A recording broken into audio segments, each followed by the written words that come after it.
नमस्कार। स्वागत है आप सभी लोगों का हमारे YouTube channel star GS hub में। हम लोग अपने इस चैनल के माध्यम से अर्थव्यवस्था विषय पे बातचीत कर रहे थे और इकोनॉमी में जो हम लोगों का टॉपिक चल रहा था वो 5 ईयर प्लान था। पंचवर्षीय योजना के संबंध में मैंने आपको 7 पंचवर्षीय योजनाओं तक की पूरी जानकारी दिया था। आज जो हम लोगों की क्लास चलेगी वो क्लास 8वीं पंचवर्षीय योजना से संबंधित होगी और कोशिश किया जाएगा कि आज हम लोग 12 पंचवर्षीय योजना को कंप्लीट करेंगे। तो हम लोग शुरू करते हैं 8वीं पंचवर्षीय योजना से। 7 पंचवर्षीय योजना तक की मैंने पूरी बातें बता दिया है। इसके पहले की वीडियो पंचवर्षीय योजना पार्ट 1 और पंचवर्षीय योजना पार्ट 2 को आप खोल के देखेंगे तो मैंने सारी मुद्दों पे चर्चा किया है। आज जो चर्चा करने चल रहा हूँ वो मैं 8वीं पंचवर्षीय योजना से संबंधित बातों पे चर्चा करूंगा। तो देखते हैं हम लोग 8वीं पंचवर्षीय योजना के बारे में। 8वीं पंचवर्षीय योजना, ये 8वीं पंचवर्षीय योजना से संबंधित जो हम लोग बातचीत करेंगे इसके बारे में टोटल स्ट्रक्चर वही होगा पढ़ाई का हम लोगों का। इसको हम लोग उसी अंदाज में पढ़ेंगे। तो ये हम लोगों का चलेगा 1992 से 1997 तक। 1992 से 1997 तक ये चलेगा। तो शुरू करते हम लोग जानते हैं इसके अध्यक्ष कौन थे, अध्यक्ष। फिर हम लोग देखेंगे इसके उपाध्यक्ष कौन थे, उपाध्यक्ष। फिर हम लोग देखेंगे इसका मॉडल क्या था। फिर हम लोग जानेंगे इसमें मूल लक्ष्य क्या रखा गया था, मूल लक्ष्य इसका क्या निर्धारित किया गया था, मूल लक्ष्य।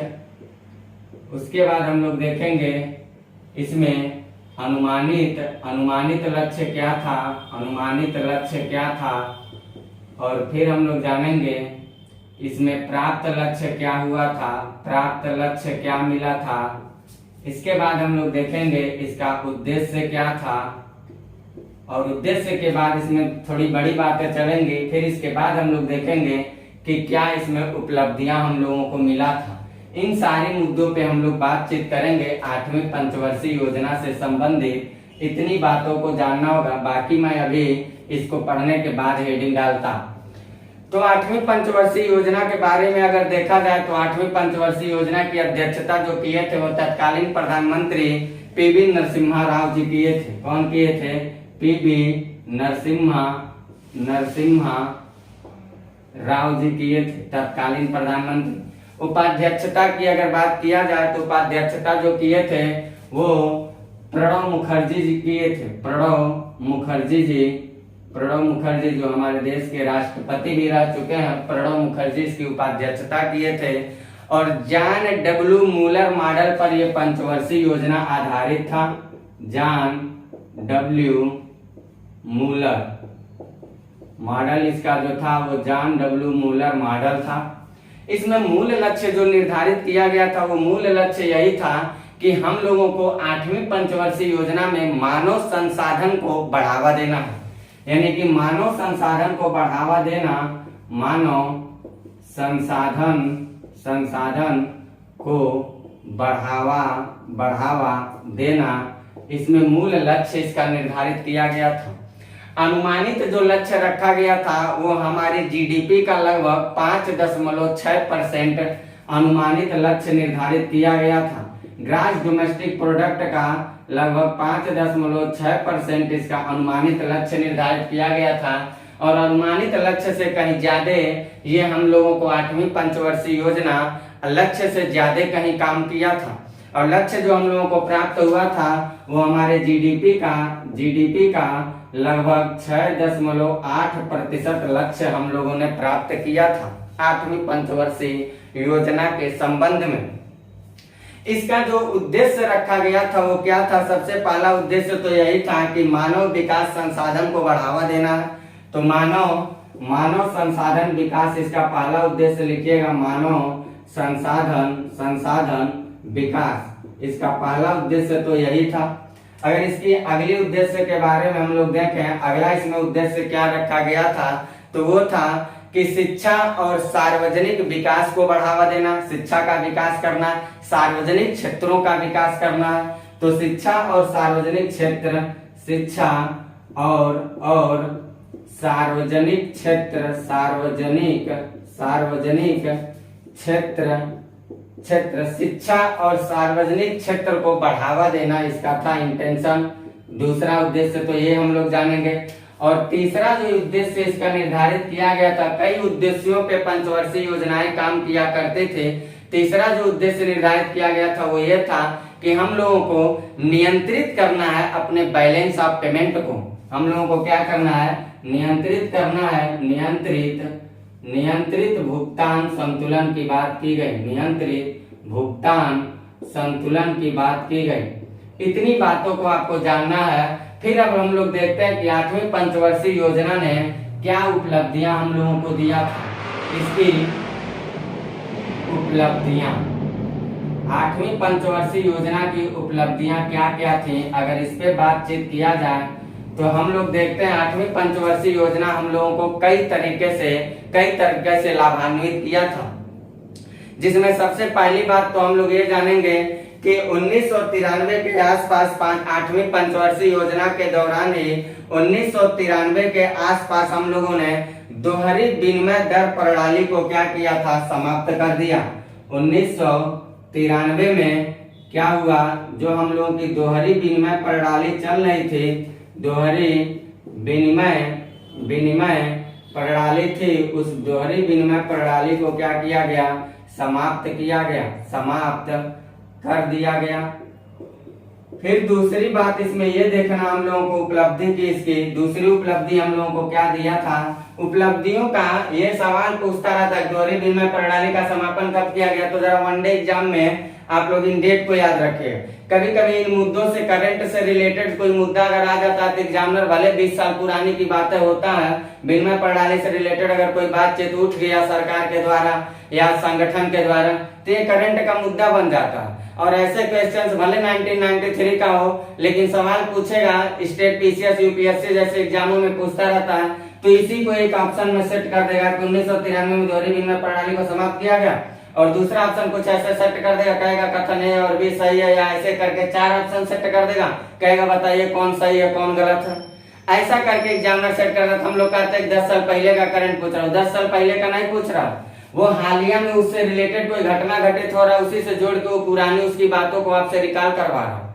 एग्जामिनर का पूछने का रवैया बस यही होता।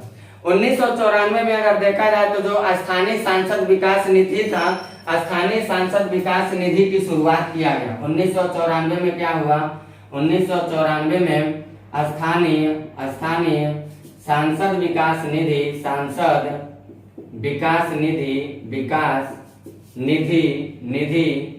की शुरुआत हुआ। इस बात को याद रखना हम लोगों को, शुरुआत हुआ।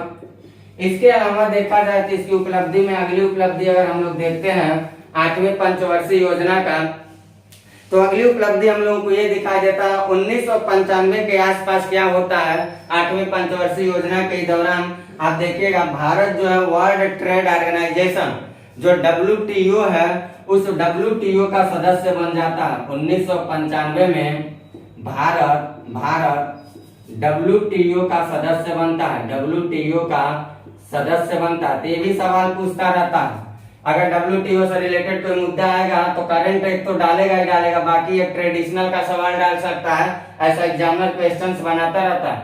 तो 1995 में भारत WTO का सदस्य बना। अब ये WTO क्या है? अर्थव्यवस्था के जब हम संगठन, मैंने सिलेबस बताया कैसे कैसे पढ़ाएगा। जब संगठन के बारे में, ऑर्गेनाइजेशन के बारे में चलेंगे तो मैं वर्ल्ड ट्रेड ऑर्गेनाइजेशन की पूरी कहानी आपको बताऊंगा, कुछ भी इसमें छोड़ने वाला नहीं हूँ। फिर इसके अलावा देखा जाए तो 1995 में हम लोगों ने निजी क्षेत्रों में क्या किया, जो निजी क्षेत्र थे उस निजी क्षेत्र में निर्यात प्रसंस्करण क्षेत्र को स्थापित करने की बात किया था। निजी क्षेत्रों में निर्यात प्रसंस्करण क्षेत्र की स्थापना की बात किया था हम लोगों ने 1995 में ही। और क्या हो रहा है 1995 में निजी क्षेत्रों में निर्यात प्रसंस्करण की स्थापना, की स्थापना की बात की गई, ये हम लोग ट्रेड पढ़ेंगे। ट्रेड तो मैं इस पे ओपेनली बताऊंगा ये क्या होता है, निर्यात प्रसंस्करण क्षेत्र क्या होता है। कि स्थापना की गई, लिखिएगा स्थापना की गई। इतनी सारी बातों को आप याद रखिएगा उपलब्धि से संबंधित डेट वाइज।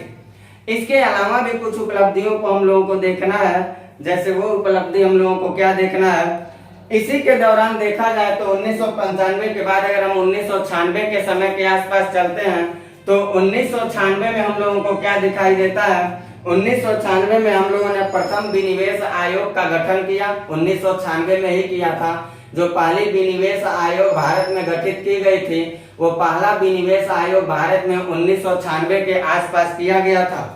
तो इसमें हम लोग अगली बात लिखेंगे, अगली बात हम लोग ये लिख लेंगे 1996 में प्रथम विनिवेश आयोग की स्थापना। 1996 में प्रथम विनिवेश आयोग की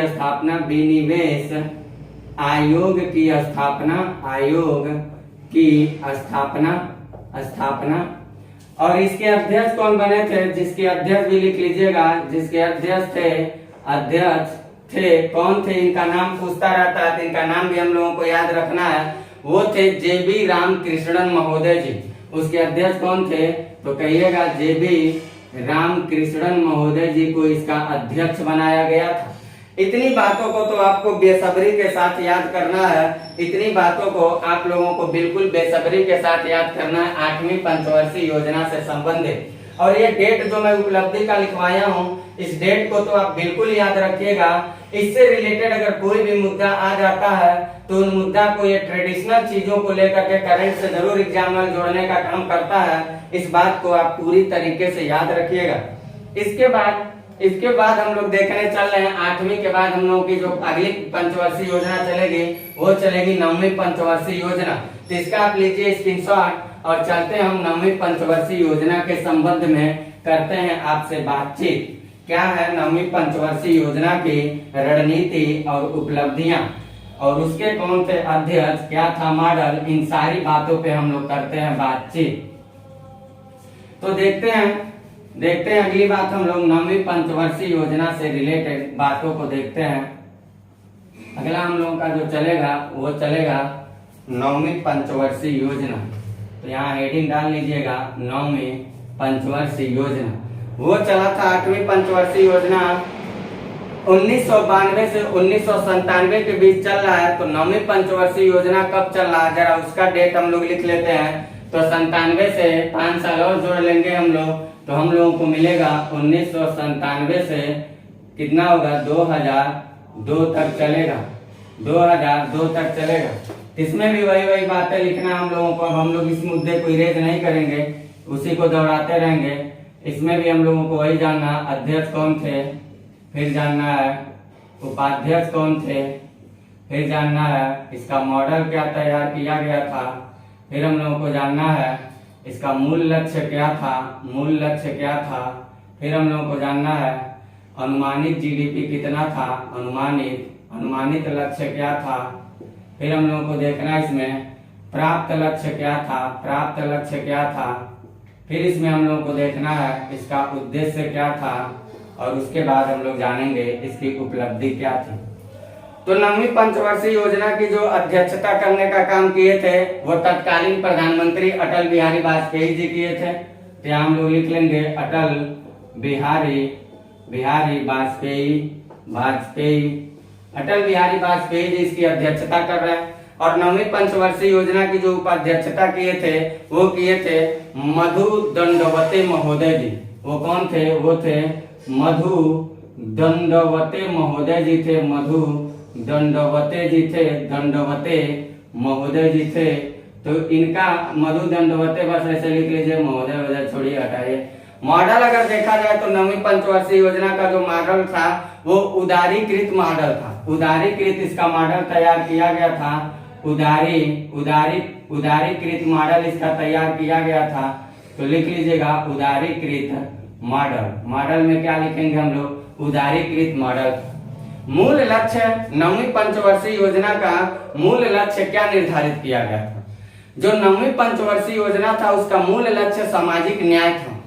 और सामाजिक न्याय में कौन कौन से तत्व समाहित होते हैं? तो सामाजिक न्याय में हम ये कर सकते हैं कि भाई समानता के साथ सबका विकास हो। अगर समानता के साथ सबका विकास होगा तो हम कह सकते हैं कि हमने सामाजिक न्याय को बढ़ावा दिया। तो यहाँ पर क्या हुआ था? सामाजिक न्याय और समानता के साथ विकास की बात की गई थी। समानता के साथ विकास की बात की गई थी। अनुमानित जो लक्ष्य यहाँ निर्धारित किया गया था वो जीडीपी का लगभग 6.5% निर्धारित किया गया था। लेकिन ये अफसोस की बात है कि जितना अनुमानित लक्ष्य निर्धारित किया गया था उतना लक्ष्य वहां तक भी हम लोगों ने नहीं प्राप्त कर पाया था। यानी कि 9वीं पंचवर्षीय योजना सफल रूप से नहीं साबित दिखाई देती है। इसमें 6.5% जीडीपी का लक्ष्य निर्धारित किया गया था और 5.4% इसमें जीडीपी का 6.5% लक्ष्य निर्धारित किया गया था और जीडीपी का 5.4% लक्ष्य हम लोगों ने हासिल कर पाया था।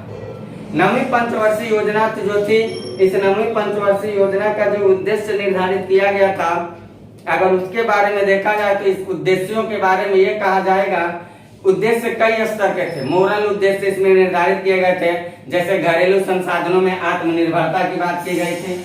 घरेलू जो संसाधन थे, घरेलू संसाधनों में आत्मनिर्भरता की बात की गई थी। आत्मनिर्भरता की बात की गई थी। इसके अलावा अगर देखा जाए तो जो 9वीं पंचवर्षीय योजना थी, इस 9वीं पंचवर्षीय योजना में महिला सशक्तिकरण की बात की गई थी। वुमेन एम्पावरमेंट की बात की गई थी। महिलाओं को सशक्त करने की बात की गई थी। तो महिला सशक्तिकरण, इसका अगला बात लिखिएगा, महिला सशक्तिकरण को बढ़ावा देने के लिए 9वीं पंचवर्षीय योजना का उद्देश्य रखा गया था। साथ ही साथ देखा जाए तो 9वीं पंचवर्षीय योजना में हम लोगों ने तीव्र औद्योगिकरण की बात की थी। हम लोगों का जो उद्देश्य था वो ये था कि हम लोग तीव्र रूप से औद्योगिकरण को बढ़ावा देंगे, यानी कि तीव्र औद्योगिकरण की बात जो थी वो 9वीं पंचवर्षीय योजना के उद्देश्य में जुड़ा हुआ था। और साथ ही साथ खाद्यान्न और पोषण सुरक्षा की जो बात किया गया था, खाद्यान्न पदार्थों पर और पोषण सुरक्षा की जो बात किया गया था, खाद्यान्न और पोषण सुरक्षा की जो बात चल रही थी वो 9वीं पंचवर्षीय योजना के उद्देश्यों में समाहित किया गया था। इसके अलावा अगर 9वीं पंचवर्षीय योजना को देखा जाए तो जो निजी निवेश थे, उस निजी क्षेत्र थे, निजी निवेश थे, उन निजी निवेश को क्या किया गया था? बढ़ावा दिया गया था। यानी प्रोत्साहन करने के लिए 9वीं पंचवर्षीय योजना का एक उद्देश्य रखा गया कि हम लोगों को निजी निवेश में जो हम लोग निवेश करते हैं, लगाते हैं, उस निवेश में जो निजी क्षेत्रों में निवेश कर रहे हैं उसको प्रोत्साहित किया गया। इसका मतलब ये है कि हम लोग धीरे धीरे प्राइवेटाइजेशन की तरफ बढ़ावा दे रहे हैं। और एलपीजी के बारे में भी हम लोग देखेंगे, भारत एलपीजी को अपना चुका है, तो अभी हम लोग लिबरलाइजेशन, प्राइवेटाइजेशन और ग्लोबलाइजेशन देखेंगे। तो वहां देखेंगे धीरे धीरे भारत 1991-92 के बाद ही निजीकरण क्षेत्रों पे, वैश्वीकरण क्षेत्रों पे और उदारीकरण क्षेत्रों पे बढ़ावा देने का काम शुरू कर दिया था। तो अगली बात इसमें हम लोगों को यह जानना है कि निजी निवेश का प्रोत्साहन की बात इसमें था। निजी निवेश को प्रोत्साहन, निजी निवेश को का प्रोत्साहन ये इसका अगला उद्देश्य था। और अगर हम लोग देखते हैं इसके उपलब्धि के बारे में तो इसमें बहुत सारी उपलब्धियां हासिल की गई थी 9वीं पंचवर्षीय योजना के संबंध में। और याद रखिए, परीक्षा की नजर से तो एग्जाम में आते रहते हैं। वो जरा देखते हैं, इसका आप लोग ले लीजिए, इतनी बातों का स्क्रीनशॉट, इतनी बातों को मैं इरेज करता हूँ और उपलब्धि के बारे में मैं बताता हूँ। बाकी इतनी बातों को आप ऐसे लिख लीजिएगा। मैं इसको करता हूँ इरेज। समानता के साथ विकास लिखा था, या मैं यहाँ कर देता हूँ समानता के साथ विकास, यही मैं कर दिया, आपको टेंशन भी नहीं लेना है। और समानता के साथ विकास बात को मैं यही कर दिया।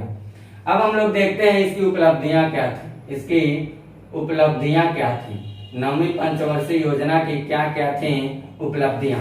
अगर उपलब्धियों के बारे में बातचीत किया जाए तो सबसे पहले तो हम लोगों को यही जानना है, कि 1997 में जब ये अपनाया गया तो 1997 में स्वर्ण जयंती शहरी रोजगार योजना का शुरुआत किया भारत सरकार ने। 1997 में क्या किया? 1997 में स्वर्ण जयंती, ये यहाँ डेट को भी आप मेंशन करते चलिएगा पूरी बातों को। 1997 में सरकार क्या कर रहा है? स्वर्ण जयंती शहरी रोजगार योजना को बढ़ावा दे रहा। स्वर्ण जयंती शहरी रोजगार योजना को अपना लिया गया यहाँ पे। 1997 की ये बात है। फिर 1998 में अगर देखा जाए तो 1998 में भारत ने क्या किया? 9वीं पंचवर्षीय योजना के संबंध में तो गंगा कल्याण योजना का जो शुभारंभ किया गया था, वो गंगा कल्याण योजना को 1998 में अपनाया गया था। 1998 में गंगा कल्याण योजना को योजना को अपनाया गया, गंगा कल्याण योजना को लाया गया, गंगा बचाओ वाली बात है।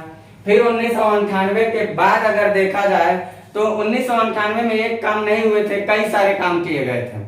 एक तो गंगा कल्याण योजना था, दूसरा ये था सुपर एक्सप्रेस हाईवे परियोजना लेके आ गया। तो क्या था सुपर, इसको मैं बताता हूँ। 1998 में सुपर एक्सप्रेस हाईवे परियोजना, यानी कि ये हाईवे बना था, सुपर एक्सप्रेसवे हाईवे बना था। लेन के रूप में इसको डिवाइड कर दिया गया था, इस पे हाई वेलोसिटी में गाड़ी को दौड़ाने के लिए।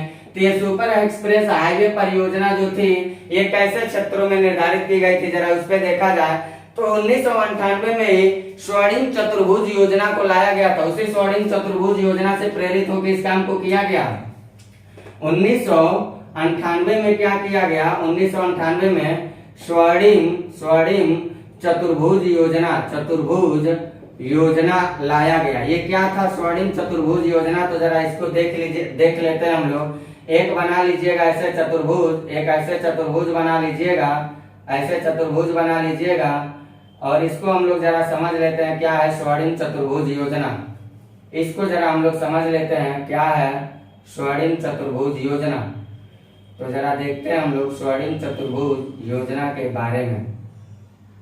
ये कुछ ऐसे चतुर्भुज जैसे बनाइएगा, यहाँ लिखिएगा दिल्ली, यहाँ लिखिएगा दिल्ली, यहाँ लिखिएगा आप मुंबई, यहाँ लिखिएगा चेन्नई, यहाँ चेन्नई लिखिएगा चेन्नई, और यहाँ लिखिएगा कोलकाता। ये चार बड़े महानगर थे। ये चार क्या थे? बड़े महानगर थे। 1998 में स्वर्णिम चतुर्भुज योजना जो लाया गया है, इन चार बड़े महानगरों को सुपर एक्सप्रेसवे हाईवे जैसे परियोजना से इसको जोड़ दिया गया। और ये जो चार बड़े महानगर हैं, दिल्ली, मुंबई, चेन्नई, कोलकाता, जो इनको जोड़ा गया है, इसको कैसे जोड़ा गया जरा उसको देख लेते हैं हम लोग। तो यहाँ देखिएगा, यहाँ 8 हाईवे बनाया गया, यहाँ 2 हाईवे बनाया गया, यहाँ 4 हाईवे बनाया गया, और यहाँ 6 हाईवे बनाया गया। तो 8 हाईवे से मुंबई और दिल्ली को जोड़ा गया है, 2 हाईवे से दिल्ली और कोलकाता को जोड़ दिया गया, कोलकाता चेन्नई को 6 हाईवे से जोड़ा गया, और मुंबई चेन्नई को 4 हाईवे से जोड़ा गया। इस तरह से हम लोग देखें तो स्वर्णिम चतुर्भुज योजना का कुछ ऐसा ही व्यवस्था था। ये अगली उपलब्धि थी हम लोगों की 9वीं पंचवर्षीय योजना का। 9वीं पंचवर्षीय योजना जो था, ये 9वीं पंचवर्षीय योजना को अगर देखा जाए तो बहुत सारे बिंदुओं पे लाभदायक साबित होता है हम लोगों के लिए। जैसे 2001 में हम लोगों ने क्या किया, इसको मैं इरेज करता हूँ स्वर्णिम चतुर्भुज योजना वाला, और मैं यहाँ अगली बात को लिखता हूँ। अगर चाहें तो आप अपने कॉपी में इसको मेंशन कर सकते हैं ऐसे, और आप नीचे से तीर बना के लिख सकते हैं। मैं चूंकि व्हाइट बोर्ड पे जगह नहीं और डिजिटल बोर्ड है, मैं किसको सरकाता रहूं, इसलिए इसको इरेज करता हूँ। और अगली बात हम लोग देखते हैं। अगली बात हम लोग ये देखेंगे इसकी उपलब्धि में, अगली बात हम लोग ये देखेंगे कि 2001 में क्या कर रहा भारत देश अपने 9वीं पंचवर्षीय योजना के दौरान खाद्यान्न बैंक योजना का व्यवस्था किया। क्या किया? खाद्यान्न बैंक योजना लेकर के आ रहा। कब लेकर के आ रहा? 2001 में खाद्यान्न बैंक योजना। खाद्यान्नों को सुरक्षित रखने की बात किया गया है, खाद्यान्नों को सुरक्षित रखने की बात किया गया है। तो खाद्यान्न बैंक योजना 2001 में लेकर के आ रहा। 2000 में भी लेकर के सरकार ने एक नई नीति लेकर के आया था, राष्ट्रीय जनसंख्या आयोग का जो गठन किया गया था। चूंकि एक बार सवाल पूछा हुआ है, जरा इसको नोट कर लीजिएगा, इसी पंचवर्षीय योजना से रिलेटेड है, हमको उसको इसके ऊपर लिखना चाहिए, लेकिन यहाँ आप मेंशन कर लीजिएगा। 2000 में सरकार क्या कर रहा, सन 2000 में सरकार क्या कर रहा, परीक्षा में पूछा जा चुका। सन 2000 में सरकार राष्ट्रीय जनसंख्या आयोग का गठन किया था। तो 2000 में क्या हुआ, इसी पंचवर्षीय योजना के संदर्भ में राष्ट्रीय जनसंख्या आयोग का गठन, राष्ट्रीय जनसंख्या आयोग का जो गठन किया गया था, आयोग का गठन जो किया गया था वो 9वीं पंचवर्षीय योजना से के संबंध में ही किया गया था, इसी के समय किया गया था। इतनी बातों को तो आपको 9वीं पंचवर्षीय योजना से रिलेटेड याद ही करना है, जो परीक्षा के नजर से अति आवश्यक है। तो इसका लीजिए स्क्रीनशॉट और पहुंचते हम 10वीं पंचवर्षीय योजना पर। देखते हैं हम लोग क्या है 10वीं पंचवर्षीय योजना की गाथा। तो 10वीं पंचवर्षीय योजना को इसको हम ऐसे ही रहने दे रहे हैं, इसको ऐसे रहने दिया जाए, इन बातों को ऐसे रहने दिया जाए, ये काम आएंगे। 10वीं पंचवर्षीय योजना को हम लोग के बारे में हम लोग चलते हैं करने बातचीत। तो ये 2002 में समाप्त हो रहा है, तो 2002 से आप 2002 से यहाँ क्या कर लीजिएगा, 2002 से 2007 तक चलिएगा और 9वीं की जगह यहाँ 10वीं कर लीजिए, 10वीं। हम लोग देखते हैं 10वीं पंचवर्षीय योजना। तो 10वीं पंचवर्षीय योजना के अध्यक्ष कौन थे, इसको देख लिया जाए।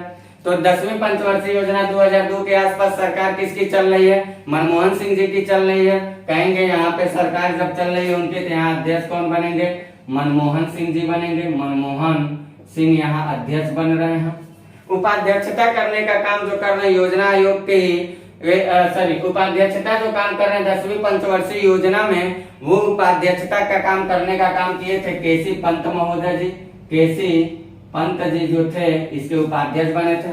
और इसका जो मॉडल निर्धारित किया गया था वो व्यापक आगत निर्गत मॉडल था। क्या था, व्यापक आगत निर्गत मॉडल था। हम देखिए 6ठी पंचवर्षीय योजना में हम लोगों ने आगत निर्गत मॉडल को लेके आया था, मैंने वहां बताया आपको। 7वीं पंचवर्षीय योजना में हम लोगों ने आगत निर्गत मॉडल का विस्तार किया और देखिए 10वीं पंचवर्षीय योजना में हम लोग इसकी व्यापकता को बढ़ा रहे हैं, व्यापक आगत निर्गत मॉडल को अपनाए थे।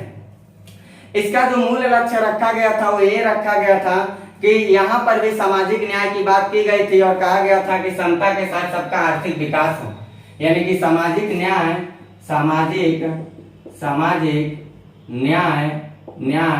और समता के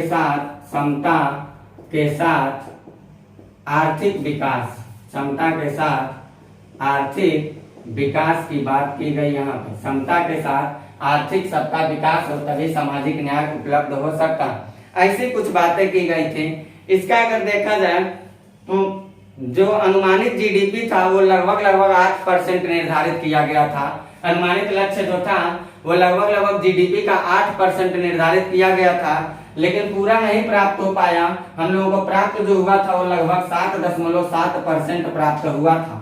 तो लक्ष्य कितना है, तो कहेंगे जीडीपी का 8% प्राप्त कितना हो रहा, तो कहेंगे जीडीपी का 7.4% प्राप्त हो रहा है।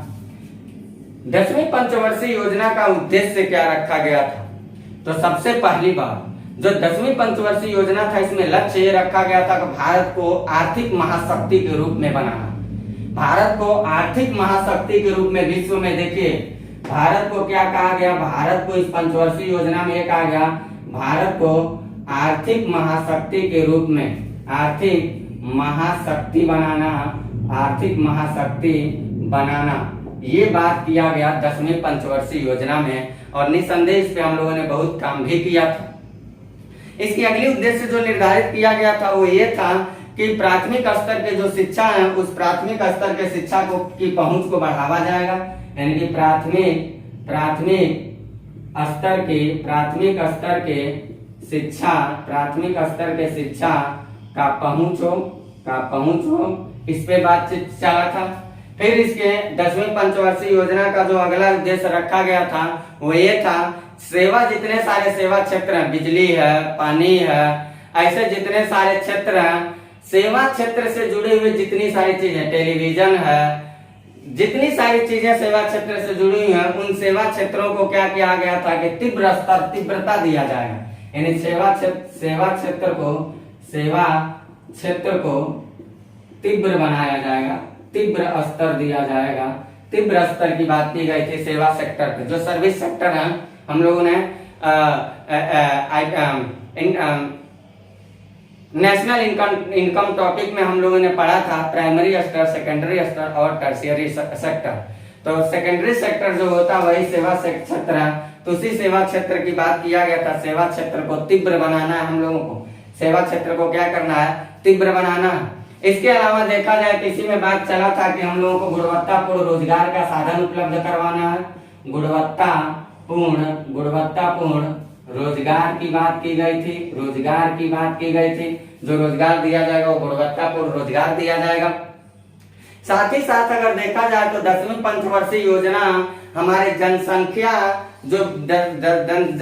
वृद्धि हो रही है, उस जनसंख्या दशकीय वृद्धि में कहा गया लगभग हम लोगों को लगभग 16% कम करना है। 10वीं पंचवर्षीय योजना के दौरान क्या कहा गया, जनसंख्या दशकीय वृद्धि को लगभग 16% कम करना है। इस बात को लिख लीजिएगा, जनसंख्या दशकीय वृद्धि को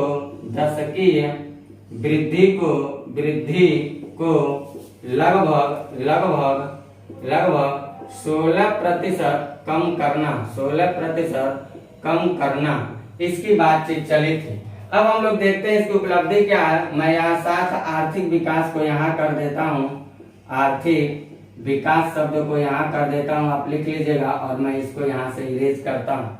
इसकी और बातें यहाँ पे हैं, आप लिख लीजिएगा। अब हम लोग देखने चल रहे हैं इसकी उपलब्धियों के बारे में। क्या थी इसकी उपलब्धियां, 10वीं पंचवर्षीय योजना की क्या थी उपलब्धियां, जरा उस पे करते हैं हम लोग बातचीत।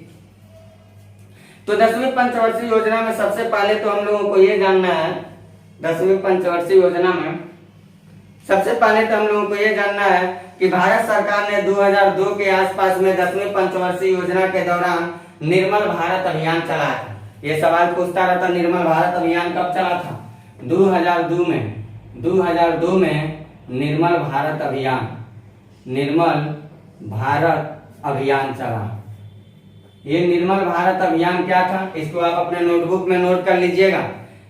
सामुदायिक स्तर के शौचालयों के विकास करने की या बढ़ावा देने की या व्यापकता देने की या सुविधा देने की व्यवस्था की गई थी। क्या की गई थी, सामुदायिक शौचालयों की व्यवस्था की बात की गई थी या सुविधा देने की बात की गई थी या फैलाव की बात की गई थी। इसमें 2002 में निर्मल भारत अभियान के तहत। तो ये निर्मल भारत अभियान कब लागू हुआ था, इसको याद रखिएगा। मोदी जी अगर कहीं शौचालय से रिलेटेड कोई काम करते हैं जो इस योजना को टच करता है अगर, तो करंट का मुद्दा बन के तुरंत एग्जामिनर पूछ देगा कि निर्मल भारत अभियान योजना का प्रारंभ इसके पहले कब शुरू किया गया था। तो 2002 में किया गया था, इस बात को याद रखिएगा। फिर 2003 में देखा जाए तो कृषि मूल्य को स्थिरीकरण कोष की स्थापना किया गया था। कृषि मूल्य स्थिरीकरण कोष की स्थापना किया गया था। ये क्या था कोष, उसको मैं बताता हूं। 2003 में क्या किया गया, कृषि मूल्य स्थिरीकरण कोष की स्थापना। तो ये कोष कैसा कोष था भाई, जरा इसको देखिएगा। ये कोष ऐसा था कि अगर कृषि काम से संबंधित किसानों का कोई समस्या आ जाती है, सूखा पड़ जाता, आपातकाल आ जाता, नहीं फसल उग पाते सही ढंग से, तो इस कोष से सरकार किसानों की सहायता राशि उपलब्ध करवाते थे। ऐसा कुछ 2003 में ऐसे कोष की स्थापना की गई थी। इसके अलावा देखा जाए तो 2004 में 10वीं पंचवर्षीय योजना के दौरान राष्ट्रीय कृषि आय बीमा योजना, 2004 में क्या हो रहा, 2004 में राष्ट्रीय कृषि आय बीमा योजना का शुभारंभ किया गया। इस बात को याद रखिएगा। राष्ट्रीय कृषि आय बीमा योजना की शुभारंभ कब किया गया है? तो कहिएगा 2004 में। कब किया गया? 10वीं पंचवर्षीय योजना के दौरान, और ये 10वीं पंचवर्षीय योजना की है उपलब्धि। 2005 में देखा जाए तो भारत सरकार ने क्या किया? मनरेगा को अपनाया था, जो मनरेगा प्रारंभ में नरेगा के नाम से था। 2005 में नरेगा ये नरेगा क्या था? ये नरेगा के बारे में राष्ट्रीय ग्रामीण रोजगार गारंटी अधिनियम था। पूरे विश्व में भारत एक ऐसा देश था जो राष्ट्रीय स्तर पर ग्रामीण लोगों को रोजगार देने के लिए कानून बनाकर कंपलसरी किया था। ये भारत देश की बड़प्पन है, भारत देश की बड़प्पन है। इस तरह का कानून पूरे विश्व में पहली बार भारत देश ने बनाया था। ये बहुत बड़ी बात है। तो 2005 में नरेगा को लाया गया। नरेगा क्या था? तो आप लिख लीजिएगा नरेगा के बारे में, राष्ट्रीय ग्रामीण रोजगार गारंटी अधिनियम। इतनी बातों को आप ब्रैकेट में लिख लीजिएगा, राष्ट्रीय ग्रामीण रोजगार गारंटी अधिनियम को आप लिख लीजिएगा। इसके अलावा 2005 में अगर देखा जाए तो राजीव गांधी सरकार ने क्या कर राजीव गांधी सरकार के नाम से क्या कर रही है सरकार, जरा इसको देखते हैं हम लोग। 2005 में विद्युतीकरण की बात चल रही है। 2005 में राजीव गांधी ग्रामीण स्तर पे ये बातें चली थी, ग्रामीण स्तर पे विद्युतीकरण को बढ़ावा देने की बात चली थी। राजीव गांधी ग्रामीण विद्युतीकरण। इससे क्या कहा गया था कि ग्रामीण स्तर के लोगों तक हम लोगों को बिजली को फैलाना है। राजीव गांधी ग्रामीण विद्युतीकरण के माध्यम से, राजीव गांधी ग्रामीण विद्युतीकरण के माध्यम से, ये एक योजना था। यहाँ पे योजना लिख सकते हैं, ये सब योजना ही है। जितना हम लोग लिख रहे हैं ये सब नरेगा योजना ही लाया गया था, ये सब योजना चल रहा है। तो 2005 की नरेगा की बात आप याद रखिएगा। फिर 2005 से ही रिलेटेड था राष्ट्रीय ग्रामीण स्वास्थ्य योजना रिलेटेड था। 2005 से ही क्या था? राष्ट्रीय ग्रामीण स्वास्थ्य योजना रिलेटेड था। तो अगली बात लिख लीजिएगा, 2005 में राष्ट्रीय ग्रामीण स्वास्थ्य योजना लाया गया, जिसमें ग्रामीण लोगों के स्वास्थ्य को ध्यान में रखने की बात की गई।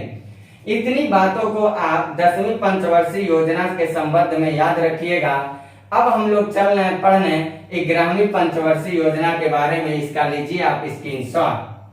देखते हैं हम लोग 11वीं पंचवर्षीय योजना की क्या है कहानी, इस बारे में जरा करते हैं हम लोग बातचीत। तो आते हैं हम लोग 11वीं पंचवर्षीय योजना पे। हम लोग की अब जो क्लास चलेगी अगली बात को लेके ये चल रही है। अब हम लोग पहुंचे हैं 11वीं पंचवर्षीय योजना। वो 2007 में समाप्त हो रहा, 2007 में, 2007 से लिखिएगा 2012 तक की बात। इसको 2007 से 2012 तक की बातों को आप यहाँ मेंशन करिएगा। 11वीं पंचवर्षीय योजना में हम लोगों को क्या क्या देखना है, जरा उस मुद्दे पे हम लोग बातचीत कर लेते हैं। जो 11वीं पंचवर्षीय योजना था, असल में अगर देखा जाए तो भारत देश जो था वो आर्थिक मंदी, विश्व आर्थिक मंदी 2008 की जो आर्थिक मंदी चल रही है, उस आर्थिक मंदी के दौर में भारत भी चपेटे में आया था। और उसी समय का ये बात है 2007 से 2012 के बीच ये पंचवर्षीय योजना को हम लोगों ने लागू किया था भारत देश के लिए। निसंदेह इसमें कोई दो राय नहीं है। बावजूद इसके 11वीं पंचवर्षीय योजना ने महारत तो प्राप्त किया ही, ऐसा भी हम लोग उपलब्धि में देखेंगे। 11वीं पंचवर्षीय योजना की जो अध्यक्षता किए थे वो मनमोहन सिंह ही जी थे, तत्कालीन प्रधानमंत्री के रूप में वही थे। तो अध्यक्ष यहाँ लिख लीजिएगा मनमोहन सिंह। उपाध्यक्षता की जो काम करने का काम किए थे वो मोटेक सिंह आहूलीवालिया थे। मोटेक सिंह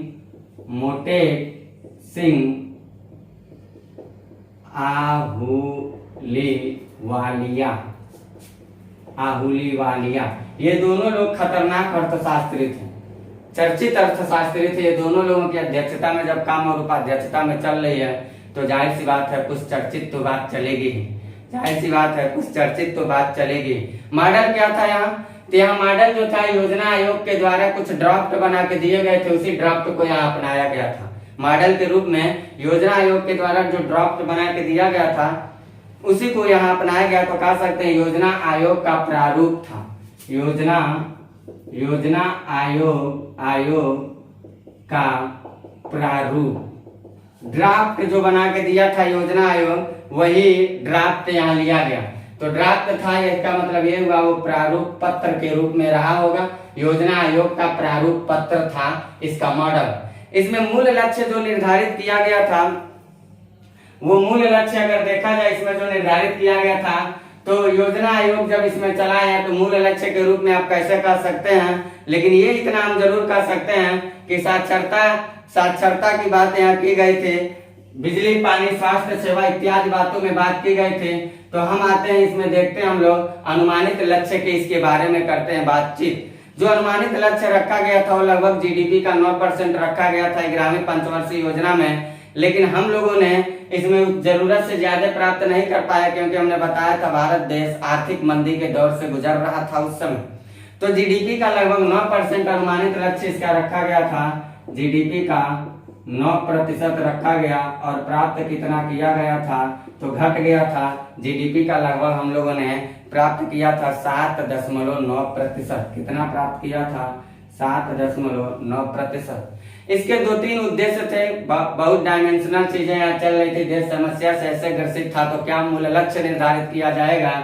बहुत सारी समस्याओं से देश की अर्थव्यवस्था गुजर रही थी। बावजूद इसके साक्षरता दर में वृद्धि की बात की गई थी। साक्षरता दर में वृद्धि की बात की गई थी। साक्षरता दर में वृद्धि इसके बारे में बातचीत की गई थी। और आपको जान के आश्चर्य हो गया, वृद्धि जानते हैं लगभग 85% तक को बढ़ावा देने की बात किया गया था। सोच लीजिए, ऐसे विपरीत परिस्थिति में हम लोग इतना खतरनाक एक्शन लेके काम कर रहे थे। साक्षरता दर में वृद्धि लगभग 85% के स्तर तक। इसके अलावा देखा जाए तो 0 से 3 वर्ष के जो बच्चे थे उनको कुपोषण से बचाना था। 0 से 3 वर्ष के बच्चों को कुपोषण से बचाना और लगभग 50% समस्याओं की समाधान की बात यहाँ की गई थी। लगभग 50% समस्याओं के समाधान की बात की गई थी। इसके अलावा देखा जाए तो गांव में बिजली दौड़ाना, गांव में टेलीफोन दौड़ाना, गांव में प्रसारण दौड़ाना, ऐसी कुछ बातें यहाँ चली थी। तो अगली बात हम लोग लिख सकते हैं टीवी, बिजली इत्यादि को गांवों तक फैलाना, ये था इसका उद्देश्य। इन उद्देश्यों के बाद इन समस्त उद्देश्यों को ध्यान में रख के इस पंचवर्षीय योजना को चलाया गया। और ये पंचवर्षीय योजना जो था, इसने उपलब्धियां क्या हासिल किया, क्या उपलब्धि देश की अर्थव्यवस्था के लिए दे रहा है। तो 2007 में देखा जाए तो राष्ट्रीय खाद्य सुरक्षा मिशन लाया गया। 2007 में राष्ट्रीय खाद्य सुरक्षा मिशन, राष्ट्रीय खाद्य, ये सब डेट याद रखिएगा, सुरक्षा मिशन की यहाँ बात की गई। फिर 2007 में आगे देखा जाए तो राष्ट्रीय स्वास्थ्य बीमा योजना लाया गया। 2007 में और क्या कर रहा गया? राष्ट्रीय स्वास्थ्य बीमा योजना, राष्ट्रीय स्वास्थ्य बीमा योजना लाया गया, जिसमें हम लोग स्वास्थ्य सेक्टर में क्या कर रहे थे? बीमा कर रहे थे। 2007 में राष्ट्रीय स्वास्थ्य बीमा योजना को लाया गया। फिर देखा जाए तो 2009 में हम लोगों ने ये उपलब्धि हासिल किया था इस पंचवर्षीय योजना से, राष्ट्रीय माध्यमिक शिक्षा मिशन की स्थापना किया था हम लोगों ने। 2009 में राष्ट्रीय माध्यमिक शिक्षा मिशन की स्थापना, 2009 में राष्ट्रीय माध्यमिक शिक्षा मिशन की स्थापना की यहाँ बात चला था। फिर देखा जाए तो इसकी उपलब्धि के रूप में सब डेट याद रखिएगा, जल मिशन आयोग, जो कुछ भी है इन सारी चीजों को याद रखिएगा। 2009 के बाद अगर देखा जाए तो 2010 में 10वीं पंचवर्षीय योजना के दौरान जो हमारे दिव्यांग लोग हैं, जो दिव्यांग बच्चे लोग हैं, उन दिव्यांग बच्चों के लिए समावेशी शिक्षा की बात की गई थी। 2010 में दिव्यांग बच्चों के समावेशी समावेशी शिक्षा शिक्षा की पहल, इसकी बातचीत की गई थी। इसके अलावा इस पंचवर्षीय योजना की जो अगली उपलब्धि के रूप में हम लोग देखेंगे वो राजीव गांधी आवास योजना जो आया था 2010 में, वो 10वीं पंचवर्षीय योजना का देन था 2010 में। और क्या आ रहा है 2010 में? राजीव गांधी आवास योजना ये कब चला था? 2010 में 10वीं पंचवर्षीय योजना के दौरान। और 2010 में ही हम लोगों ने दोबारा से 2010 में महिला सशक्तिकरण को और बढ़ावा देने की बात की थी। 2010 में महिला सशक्तिकरण को बढ़ावा की बात किया था। वुमेन एम्पावरमेंट को ग्रोथ करने के लिए 2010 में भी बातचीत चला था और इसके पहले भी चला था।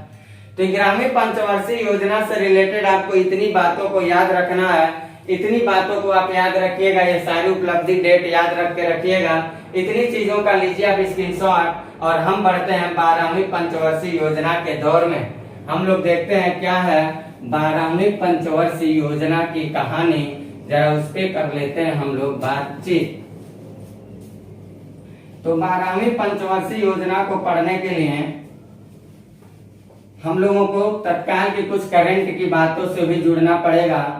तो देखते हैं हम लोग सारी बातों को यहाँ 12वीं पंचवर्षीय योजना, आगे लिखिएगा आप लोग 12वीं पंचवर्षीय योजना।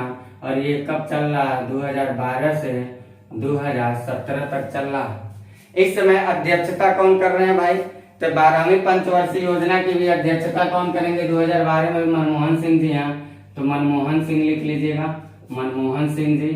उपाध्यक्षता फिर वही करेंगे मोटेक महोदय जी, यानी कि उपाध्यक्षता कौन करेंगे? मोटेक सिंह आहलुवालिया, लिख लीजिएगा उनका नाम, मोटेक सिंह आहलुवालिया, इनका नाम थोड़ा लिख लीजिएगा आप लोग। बहुत ही अच्छे अर्थशास्त्री थे, बहुत ही अच्छे अर्थशास्त्री थे। इसका जो मॉडल निर्धारित किया गया था, क्योंकि देश इस समय संक्रमणकालीन परिस्थिति से अभी गुजर रहा था, इसलिए यहाँ हम मॉडल को ऐसे आप रिक्त घोषित करिएगा, इसलिए घोषित करिएगा मॉडल को क्योंकि यहाँ पे नीति आयोग और योजना आयोग, नीति प्लस योजना दोनों आयोग की बातें, दोनों आयोग जो थे ये दोनों आयोग यहाँ चल पड़े हैं, दोनों आयोग की प्रस्ताव चल रही है। देश संक्रमणकालीन स्थिति से गुजर रही थी इस समय। इसका जो मूल लक्ष्य निर्धारित किया गया था, अगर उस पे हम लोग देखते हैं तो अधिक से अधिक समावेशी और सतत विकास की बात की गई थी। इसका मूल लक्ष्य जो था वो अधिक से अधिक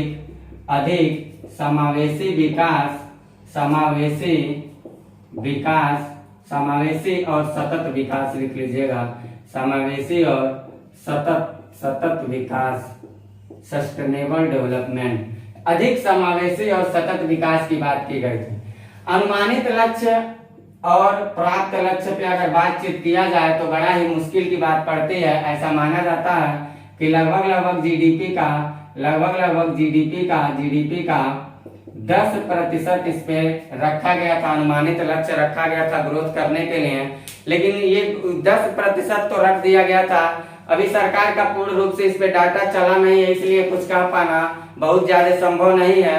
लेकिन इसके बावजूद हम लोग ये जरूर कह सकते हैं 12वीं पंचवर्षीय योजना के बारे में कि लगभग 6.5% के आसपास तक हम लोगों ने जीडीपी के लक्ष्य को प्राप्त किया। लेकिन सरकार की पूर्ण रूप से अभी इसमें कोई आंकड़ा का प्रदर्शन नहीं किया गया है, तो इसके बारे में बहुत कुछ लिखना हम लोगों को जरूरी नहीं है। वैसे अगर कोई पढ़ा रहा मास्टर बहुत ज्यादा हवाबाजी कर रहा है तो उसको इतना जरूर बताइएगा कि जीडीपी का 6.5% लक्ष्य, बहुत ज्यादा लक्ष्य संक्रमणकालीन स्थिति में थे, बहुत ज्यादा लक्ष्यों को निर्धारित नहीं कर पाए। लेकिन अगर आप इसको ना याद रखें तो हमारे हिसाब से बहुत ही सुटेबल रहेगा, क्योंकि ये रिसोर्सेज जो है सरकार के भी कोई ऑथेंटिक आंकड़ा नहीं दिया गया, सरकार का कोई ऑथेंटिक आंकड़ा भी नहीं दिया गया है, इसलिए इसके बारे में कुछ कह पाना संभव है नहीं। फिर में हम लोग देखते हैं अगर 12वीं पंचवर्षीय योजना के बारे में, तो 12वीं पंचवर्षीय योजना का क्या निर्धारित किया गया था लक्ष्य, अगर उस पर हम लोग बात करें, सॉरी उद्देश्य, अगर इस पे हम लोग बातचीत करते हैं तो हम लोग ये देखेंगे 12वीं पंचवर्षीय योजना में ये कहा गया था कि हम लोगों को 2017 तक सभी गांवों तक बिजली उपलब्ध करवा देना। सरकार ने यह तय किया था कि 2017 तक सभी गांवों तक हम लोगों को बिजली उपलब्ध करवाना हम लोगों का उद्देश्य था। 2017 तक सभी गांवों में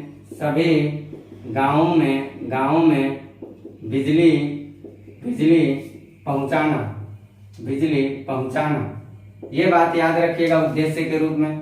इसकी अगली उद्देश्य अगर देखा जाए तो यहाँ पर भी बात चली थी कि 0 से 3 वर्ष के बच्चों को वहां लगभग 50% तक कामयाबी की बात चली थी। यहाँ पूर्णतः कहा गया था 0 से 3 वर्ष के बच्चों को कुपोषण मुक्त करना है, ऐसा बात उद्देश्य के रूप में 12वीं पंचवर्षीय योजना के दौरान देखा जाता है। साथ ही साथ ये कहा गया है कि देश को हरियाली के रूप में बनाना है, पूरी हरियाली जगत के रूप में बनाना है। तो अगर हरियाली जगत के रूप में बनाएंगे तो 2012 से 17 के बीच कहा गया था अधिक से अधिक पौधों को उगाया जाए, अधिक से अधिक पौधों को उगाया जाए, ऐसा कुछ बातचीत चला था यहाँ उद्देश्य के रूप में। इसके अलावा अगर देखा जाए तो ये कहा गया था कि जो ग्रामीण स्तर के लोग हैं उन ग्रामीण स्तर के लोगों को बैंकिंग सेवाओं से ज्यादा स्तर पर जोड़ा जाए, क्योंकि बैंकों से लोगों का जुड़ाव बहुत ज्यादा नहीं था। इसलिए मोदी जी भी देखिएगा बैंकों से जोड़ने के लिए पॉलिसी लेके चले आएंगे। तो यहाँ पे अगली बात हम लोगों को क्या देखना है, ग्रामीण लोगों को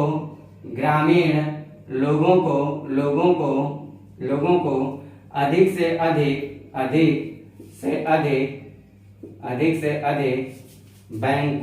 बैंकिंग सेवा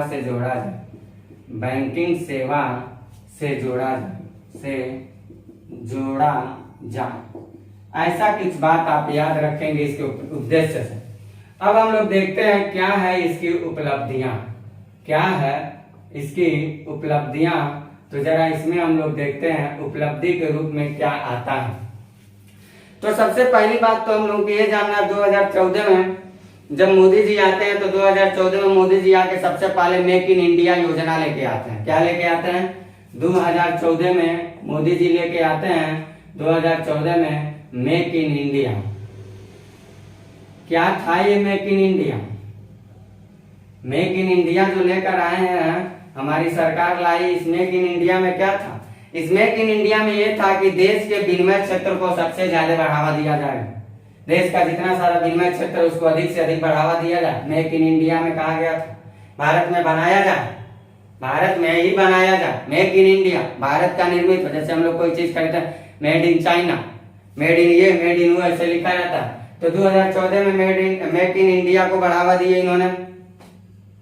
फिर इसके अलावा अगर देखा जाए तो सरकार ने 2014 के बाद 2015 में एक नई योजना लेकर आए थे और महिला सशक्तिकरण को बढ़ावा देने से ही रिलेटेड योजना थे, और वो योजना था बेटी बचाओ बेटी पढ़ाओ। सरकार ने 2015 में बेटी बचाओ बेटी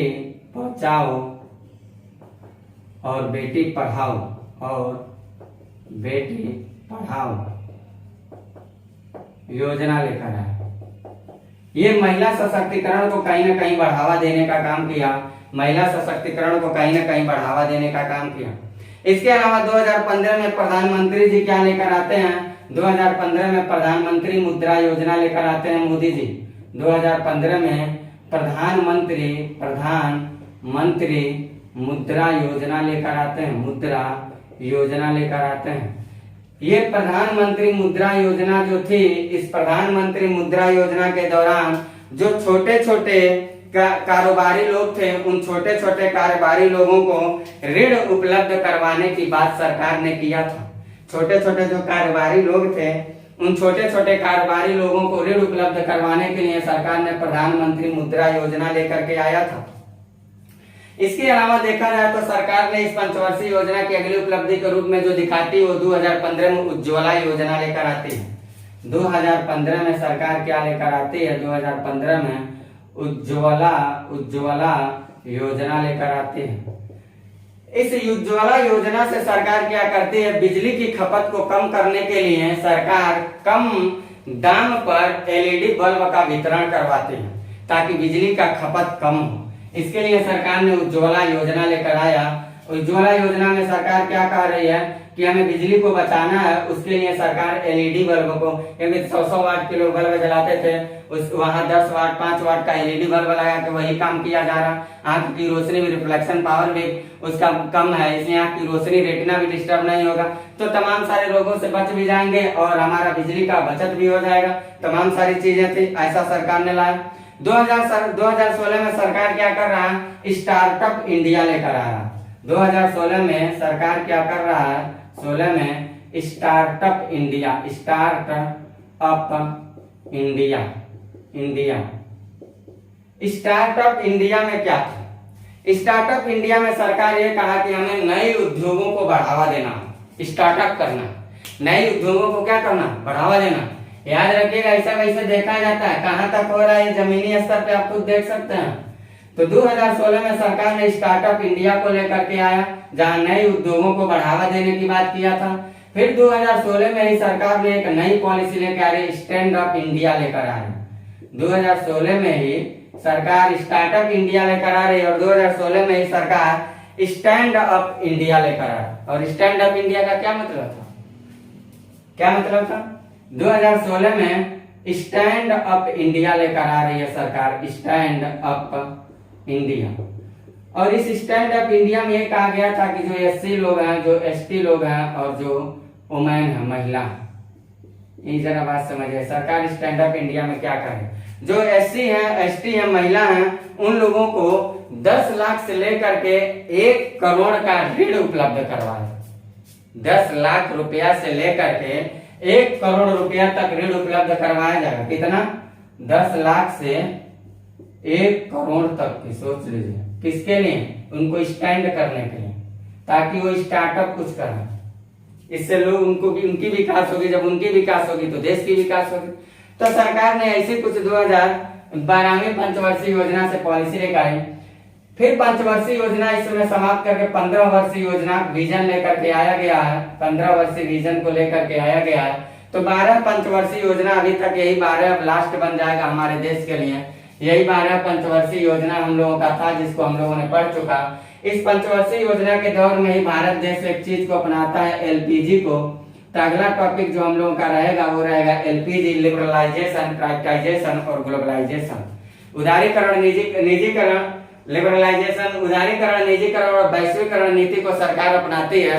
तो अगले क्लास में हम लोग मिलते हैं तो पढ़ते हैं क्या है एलपीजी और क्या है इसका महत्व, क्या है इसकी समस्याएं, इसको अपनाने से कहां तक लाभदायक रहा, कहां तक हानिकारक, और निष्कर्षतः ये अपनाना हमारे देश की अर्थव्यवस्था के लिए किस हद तक साबित करती है अर्थव्यवस्था को लाभप्रद या हानिदायक।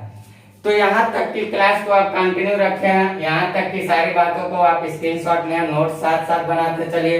सारी गुणवत्तापूर्ण बातों को मैंने दे दिया, कोई कथा कहानी प्रवचन की बातें यहाँ नहीं बताना चाहता मैं, समय का अभाव है। थोड़ा हम लोगों के पास डिजिटल बोर्ड नहीं, इसलिए कम बातों को ज्यादा समय लग जा रहा है पढ़ाने में, मुझे लिखना भी पड़ रहा है। इसलिए मैं चाह रहा हूँ कि आप लोग मेरा साथ दें, सहयोग दें, मेरा मनोबल बढ़ाए, और मनोबल बढ़ेगा तभी हम और थोड़ा उच्च गुणवत्ता के काम करेंगे, तो हो सकता है आपके लिए भी लाभदायक होगा। तो हम आशा करते हैं कि आप लोग मेरा साथ देंगे, सहयोग करेंगे हमारा, और हम आप लोगों के साथ और सहयोग के आभारी होंगे। तो कृपया आप लोगों से यही रहेगा मेरा अनुरोध कि आप लोग चैनल को ज्यादा से ज्यादा लाइक करें, शेयर करें, सब्सक्राइब करते चलें। लेता हूँ आपसे इजाजत और मिलते हैं अगली वीडियो में एलपीजी चैप्टर के साथ।